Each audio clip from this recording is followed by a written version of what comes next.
and many people could do that before Galileo, before Scheiner, without understanding the real nature of this phenomenon.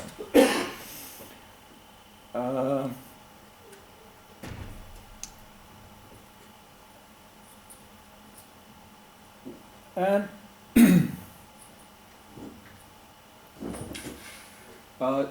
for proper understanding of the value of these observations in the 17th century, it would be necessary to place it into the context of the scientific revolution of this process, which was started with the publication of Copernicus' book in 1542, when only intellectuals, just a few intellectuals could read this book and appreciate it, and for further propagation of Copernican views, some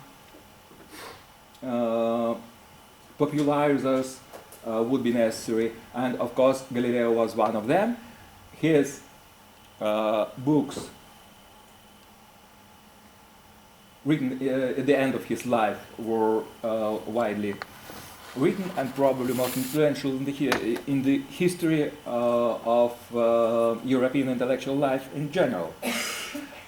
But what is interesting is that, as most important among Galileo's book is considered his dialogue concerning two chief world systems, or simply Dialogo.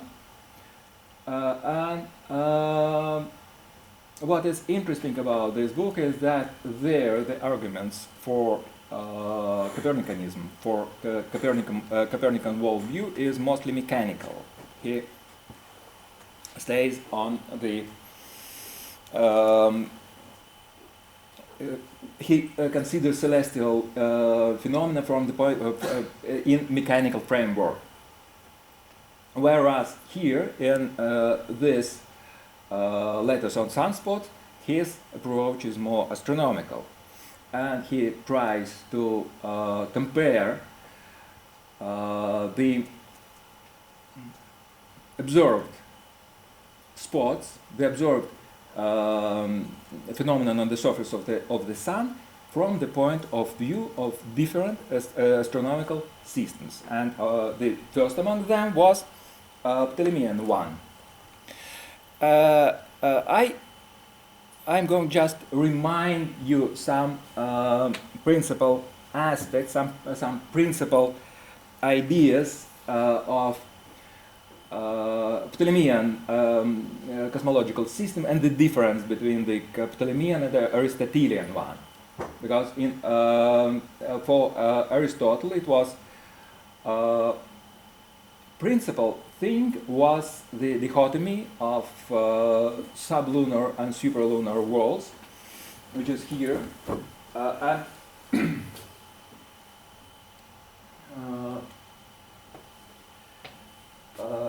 basically, it could be seen here because the Earth and the Moon is too close to it. Here, the orbit of the Sun, and according to Aristotle, all other orbits should be circular, which is rather difficult, even though possible, to explain from the point of view of observations. And Ptolemaios added these epicycles, which gave additional motion to all celestial bodies above the Sun, and but principally it changed nothing from the point of view of the difference of sublunar and superlunar spheres. Thus, in the term of cosmology, it was preferable to say to talk about Ptolemaic cosmology, whereas on the level of physics, it was preferable to speak about Aristotelian physics. And the first thing about this sunspots was to try to explain them from the point of view of the Galilean cosmology. And Scheiner's position was that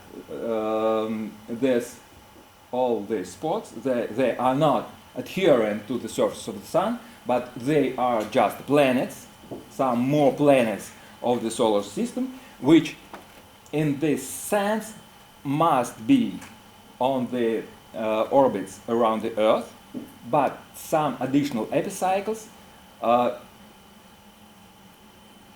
keep them in the vicinity of the surface of the sun, as it was the case for internal planets of the solar system, as Mercury and Venus.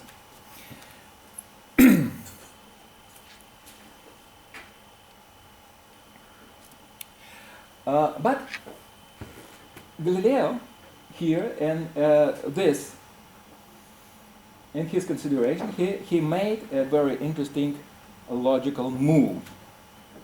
He pretended, he claimed that the positions of Apelles, even though he understood clearly who was hidden, concealed under the name of Apelles, but nevertheless he pretended he didn't know that, and he ascribed to this Apelles the views of Copernicus, Copernican views, as if all these planets are rotating around the sun on the very low orbits.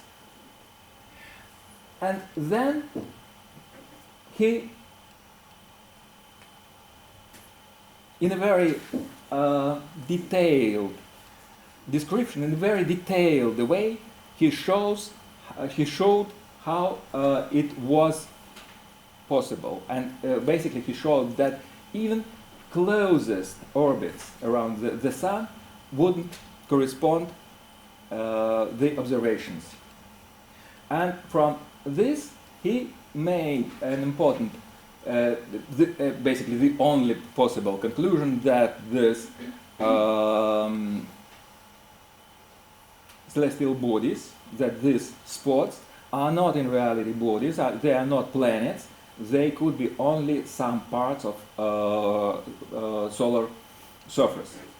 And that was, for Aristotelian philosophy of the time, for the philosophy of nature, that was very important, because from the Aristotelian texts it was clear that for supralunar world, for the sphere above the lunar orbit, such a thing as immutability must be ascribed. And it was really very important, because if these small spots are just immutable bodies separate from the sun somewhere around it, as it was the case in, for example, Mercury. We could see Mercury on the surface of the sun, and it was not the change of the sun's surface. Whereas these spots, Galileo alleged that they were more similar to clouds, or probably to some wells on the surface of the sun, which could suffer from different changes. They could separate, they could disappear, they could appear, they could move in different directions. And all that said that the sun, the surface of the sun in this sense is not immutable. And it was, even though it was to an extent it was important for Aristotelian system, but it wasn't important for Aristotelian method. And here Galileo, in the very end of this third letter, Galileo made a comparison of this sunspots around the sun with recently discovered moons of Jupiter. And the efforts of the same Scheiner to discover the fifth moon of Jupiter. In all these comparisons, he showed that it would be possible to keep Aristotelian mythology and reject some parts of Aristotelian system. And in this way, he says that this approach to Aristotelian philosophy would be more correct, more fidel to the Aristotelianism himself. And he writes, in particular, I think it is the act of a true philosopher to persist, if I may say so, in such obstinacy in maintaining peripatetic conclusions that have been found to be manifestly false, believing that if Aristotle were here today, he would do likewise, as if defending that is false rather than being persuaded by what is truth, were the better index of perfect judgment and the most noble system of profound learning. I think that it is very important in understanding Galilean philosophy and his approach to the necessary to the necessary changes in philosophy in general to accept new science. Thank you very much for your attention. Thank you very much. So, questions? May I start with questions? Yes. Well, I should admit I don't know very well the text, so could you maybe explain me how was it possible to demonstrate that even the lowest planet cannot move on the same velocity as a sunspot, because they didn't have a definite physical theory that can permit them to calculate. Given the velocity, or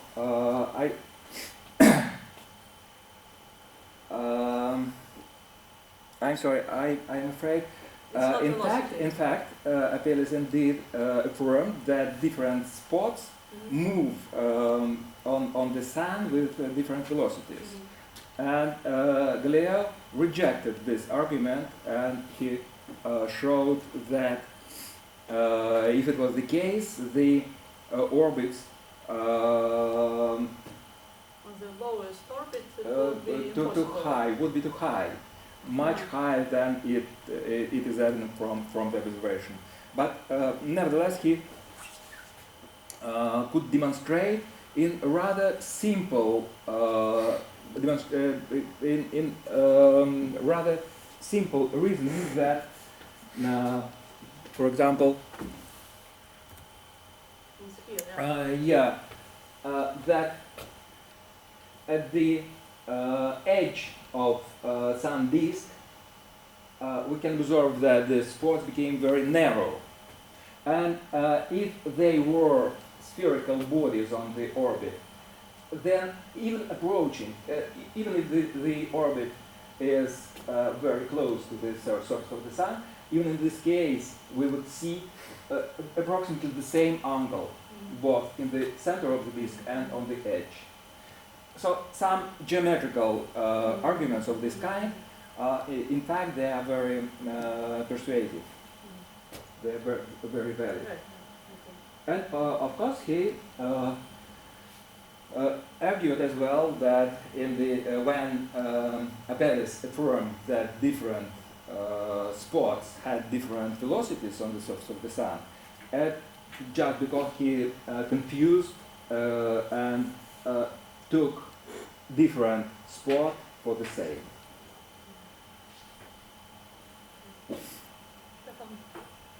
But at least say, since the 15th century, everybody knew that Aristotle was wrong.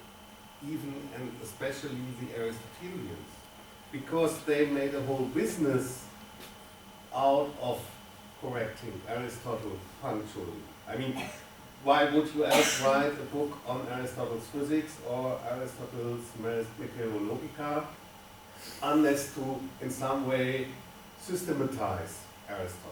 But there is no other way of systematizing him than trying to reconcile seemingly contradictory statements and so on. So I wonder whether it is really correct to say, well, we have the new science, which is completely revolutionary and anti-Aristotelian, and we have the Aristotelians who just cling to the master.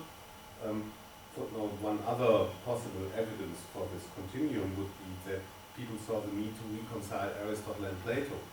If Aristotle on his own had been enough, there would have been no need to write all these harmonizations of Aristotelian and Platonic philosophy. So I wonder whether in fact we may have a continuum between very strict literalists, whoever may that be, and then people who more and more distance themselves from Aristotle over the course of the 16th century, up to the gifted rhetoricians who made a business out of criticizing. Thank you, Stefan, for your question. In fact, it's you asked a whole series of different questions, so it's for rather long reasoning. But I should say that the very beginning of Galileo's activity as scientist was against Aristotle. He, for example, Drake's book, he is also considered as a representative of Archimedean tradition. And in this De Motu Antiquiora, which was indeed probably his very first scientific consideration, he tried to explain away the concept of vacuum. Mm-hmm. So he was rather radically anti-Aristotelian at that time. And my thesis here is that later Galileo made sufficient efforts to keep what could be kept in from Aristotelian philosophy. It was not his intention to reject this philosophy absolutely, but just to find what is most valuable in it and to use it further.